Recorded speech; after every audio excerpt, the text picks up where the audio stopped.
In this guide, I'm going to show you how to fix the Snapchat support code SS04 error. This is Miguel from Just Boz, and before we get into this guide, make sure to like the video and subscribe to the channel with all notifications on for more content like this. It really does help out the channel and we'd greatly appreciate it. If you have any questions, just ask them down in the comment section below. I'm going to be doing my best to reply to every single comment down there. This error means the Snapchat account you're trying to sign into has been locked. If your account is temporarily locked, go ahead and open Safari on your iPhone from your home screen and tap the address bar at the bottom of the screen and go to the URL accounts.snapchat.com. Once you have it typed out, tap go on your keyboard and go ahead and sign into your Snapchat account.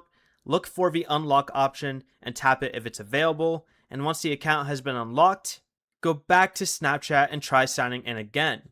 If Snapchat still says your account was locked because of a community guidelines or terms of service violation, go ahead and open the Snapchat app and tap log in, enter your username and password, and if your account is eligible for an appeal, Snapchat should display an appeal decision option.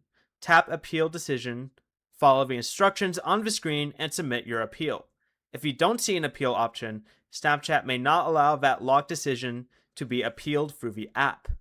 Before you leave, remember to like the video and subscribe to the channel with all notifications on for more content like this. It really does help out the channel and we'd greatly appreciate it. And if you did have any questions, just ask them down in the comment section below. I'm going to be doing my best to reply to every single comment down there. Peace.